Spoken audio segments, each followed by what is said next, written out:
Welcome to KRR kitchen. இன்றைக்கி நம்ம கிச்சனில் நல்ல ஒரு அருமையான கீரை கூட்டு எப்படி செய்கிறது தான் பார்க்க போகிறோம். இன்றைக்கி நம்ம சிவப்பு தண்டு கீரையை வச்சு கூட்டு தாங்க செய்ய போகிறோம். இந்த கீரை பார்த்திங்கன்னா டேஸ்ட்டு ரொம்பவுமே அருமையாக இருக்கும். அதே போல் சத்துக்களும் நிறைய உண்டு இந்த கீரையில். இந்த கீரையை பயன்படுத்தி கீரை பொரியல் எப்படி செய்கிறதுன்னு ஏற்கனவே ஒரு வீடியோ போட்டிருக்கேன். அதோட லிங்க் உங்களுக்கு நான் டிஸ்கிரிப்ஷனில் கொடுக்குறேன். இன்றைக்கி இந்த கீரையை வச்சு கூட்டு எப்படி செய்கிறதுன்னு பார்ப்போம். அதுக்கு முன்னாடி நம்ம சேனலை இப்போ தான் ஃபஸ்ட் டைம் பார்க்குறீங்கன்னா சப்ஸ்கிரைப் பண்ணி வச்சுக்கோங்க. கூடவே பெல் சிம்பிள் ப்ரெஸ் பண்ணி ஆளுங்கிற ஆப்ஷனையும் ப்ரெஸ் பண்ணி வச்சுக்கோங்க. அப்போ தான் நான் போகிற வீடியோஸ் எல்லாம் உங்களுக்கு தொடர்ந்து நோட்டிஃபிகேஷனில் ஒன்றுக்கு ஒன்றே கிடச்சிட்டு இருக்கும். இப்போ வாங்க இந்த கீரை கூட்டு எப்படி செய்கிறதுன்னு பார்த்துடலாம். இப்போ இந்த கூட்டு செய்யறதுக்கு நம்ம ஃபஸ்ட்டு பருப்பு வேக வச்சு எடுத்துக்குவோம். அதுக்கு பார்த்திங்கன்னா நம்ம வீட்டில் சட்னி கரண்டி இருக்கும்ல, அந்த கரண்டியால் ஒரு கரண்டி அளவுக்கு துவரம்பருப்பு எடுத்திருக்கேன். அதை குக்கரில் சேர்த்துக்குவோம். அதே அளவு ஒரு கரண்டி அளவுக்கு பாசிப்பருப்பு. இந்த ரெண்டு பருப்பும் சேர்த்து நம்ம கூட்டு செய்யும் போது டேஸ்ட்டு நல்லாயிருக்குங்க. நல்லா ஒரு 2-3 தடவை கழுவி எடுத்துகிட்டு வந்துட்டேன். இதில் ஒரு 5-6 பூண்டு பல் சேர்த்துக்கிறேன். ஒரு தக்காளி பழம், ஒரு சின்ன துண்டு பெருங்காயம் சேர்த்து பருப்பு மூழ்கிற அளவுக்கு தண்ணி ஊற்றி நல்லா வேக வச்சு எடுத்துக்கும். ஒரு 3 விசில் மீடியம் ஃப்ளேமில் வச்சோம் அப்படின்னாக்கா பருப்பு நல்லா மைய வெந்து வந்துடும். இப்போ இது வேகட்டும். வெந்ததுக்கப்புறம் நம்ம கூட்டு எப்படி செய்கிறதுன்னு பார்ப்போம். இது பொங்கி வராமல் இருக்க ஒரு 1/2 டீஸ்பூன் அளவுக்கு நல்லெண்ணெய் சேர்த்து வேக வைங்க.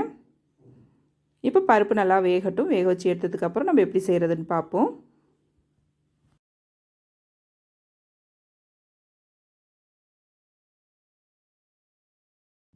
இப்போ பாருங்கள், பருப்பு நல்லா வெந்துருச்சு. இப்போ பருப்பை ஓப்பன் பண்ணி பார்ப்போம். நல்லாவே வெந்து வந்துருச்சு. இப்போ இந்த பருப்பை பார்த்திங்கன்னா ஒரு கரண்டி வச்சு லைட்டாக மசிச்சு விட்டால் போதும். நல்லாவே மசிஞ்சு வந்துடும். ஏற்கனவே பருப்பு நல்லா வெந்ததுனால பார்த்திங்கன்னா இது லைட்டாக மசிச்சு விட்டாலே போதும். நல்லா இது போல் கலந்து எடுத்துக்குங்க. இப்போ நமக்கு பருப்பு ரெடியாக இருக்குது. கீரை கூட்டு எப்படி தாளிக்கிறதுன்னு பார்ப்போம். அதுக்கு அடுப்பில் ஒரு பாத்திரம் வச்சுருக்கேன். அதில் ஒரு 2 டீஸ்பூன் அளவுக்கு எண்ணெய் சேர்த்துக்கிறேன். எண்ணெய் நல்லா காயட்டும். இதில் வந்து 1 டீஸ்பூன் அளவுக்கு கடுகு உளுந்து சேர்த்துக்கிறேன். கடுகு உளுந்து இப்போ நல்லா பொரியட்டும். இது கூடவே ஒரு 1/4 டீஸ்பூன் அளவுக்கு ஜீரகம் சேர்த்துக்குங்க. நீங்கள் கடுகு உளுந்துக்கு பதிலாக தாளிப்பு வடகம் இருந்துச்சு அப்படின்னா அதில் தாளிப்பு கொடுங்க. டேஸ்ட் இன்னுமே சூப்பராக இருக்கும் கூட்டுக்கு. இதிலே பார்த்திங்கன்னா ஒரு 10 சின்ன வெங்காயம் கட் பண்ணி வச்சுருக்கேன் நைஸாக. அதையும் சேர்த்து வதக்கிக்கிறேன். வெங்காயம் சும்மா கண்ணாடி பதத்துக்கு வதங்கினுச்சுன்னா போதும். ரொம்பலாம் நல்லா வதக்கணும்னு அவசியம் இல்லை. இந்த அளவு வதங்கினுச்சுன்னா போதும். இப்போ நல்லா வதக்கி வச்சதுக்கப்புறம் நம்ம வேக வச்சு மசிச்சு வச்சுருக்க அந்த பருப்பை இது கூட சேர்த்துக்குவோம். கொஞ்சமாக தண்ணியும் கழுவி சேர்த்துக்கிறேன். இப்போ இதில் காரத்துக்கு பார்த்திங்கன்னா ஒரு 1/2 டீஸ்பூன் அளவுக்கு தனி மிளகாத்தூள் சேர்த்துக்கிறேன். அப்புறம் 1 டீஸ்பூன் அளவுக்கு தனியாத்தூள் சேர்த்துக்கிறேன்.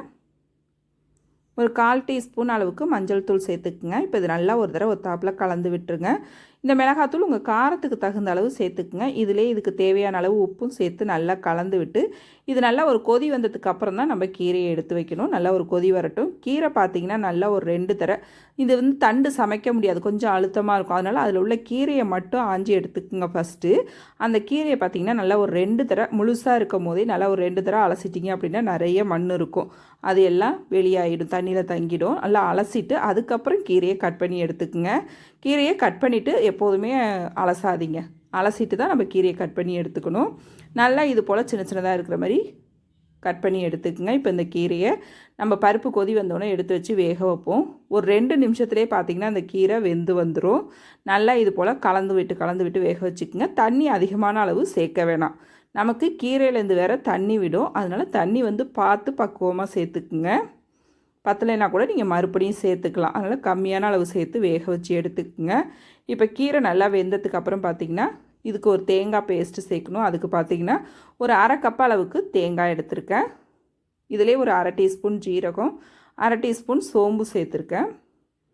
இப்போ இதை வந்து கொஞ்சமாக தண்ணி விட்டு லைட்டாக கொரப்பாக இருக்கிற மாதிரி அரைச்சி எடுத்துகிட்டு வந்துக்கணும். ரொம்ப நைஸாக அரைச்சி சேர்க்கக்கூடாது. கூட்டுக்கலாம் கொரப்பாக இருக்கிற மாதிரி தான் நம்ம அரைச்சி சேர்த்துக்கணும். இப்போ பாருங்கள், தேங்காய் அரைச்சி எடுத்துகிட்டு வந்துட்டேன். நம்மளோட கீரையும் நல்லா வெந்து வந்துருச்சு. இப்போ இதில் சேர்த்துட்டு கொஞ்சமாக தண்ணியும் சேர்த்துக்குங்க. இப்போ நல்லா ஒரு தடவை கலந்து விட்டு ஒரு 3 நிமிஷத்துக்கு கொதிக்க வச்சிங்கன்னா நம்மளோட கூட்டு ரெடி ஆகிடும். நல்லா இது போல் கலந்து கொடுத்துக்குங்க. இந்த கூட்டை வந்து நீங்கள் சாப்பாட்லேயும் போட்டு சாப்பிட்லாம். அப்படி இல்லைன்னா சாப்பாட்டுக்கு சைட் டிஷ்ஷாகவும் வச்சு சாப்பிட்லாம். அது உங்கள் விருப்பம்தான். இது என்னென்னா குழம்பா நீங்கள் ஊற்றி சாப்பிட்ணும் அப்படின்னா கொஞ்சம் தளர்வாக தண்ணியாக வச்சுக்கோங்க. சைட் டிஷ்ஷாக வச்சு சாப்பிட்றீங்கன்னா இது போல் கொஞ்சம் திக்காக வச்சுக்கிட்டிங்கன்னா எடுத்து சாப்பிட்றதுக்கு நல்லாயிருக்கும்.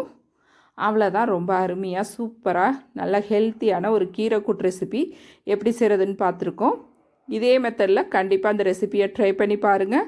ட்ரை பண்ணி பார்த்துட்டு எப்படி இருக்குன்னு எனக்கு கமெண்ட் பண்ணுங்கள். என்னோடய ரெசிபி பிடிச்சிருந்ததுன்னா லைக் பண்ணுங்கள், ஷேர் பண்ணுங்கள். மறக்காமல் நம்ம கேஆர்ஆர் கிச்சனை சப்ஸ்கிரைப் பண்ணி வச்சுக்கோங்க. நாளைக்கு வேறொரு ரெசிபியோடு சந்திப்போம். தேங்க்ஸ் ஃபார் வாட்சிங்.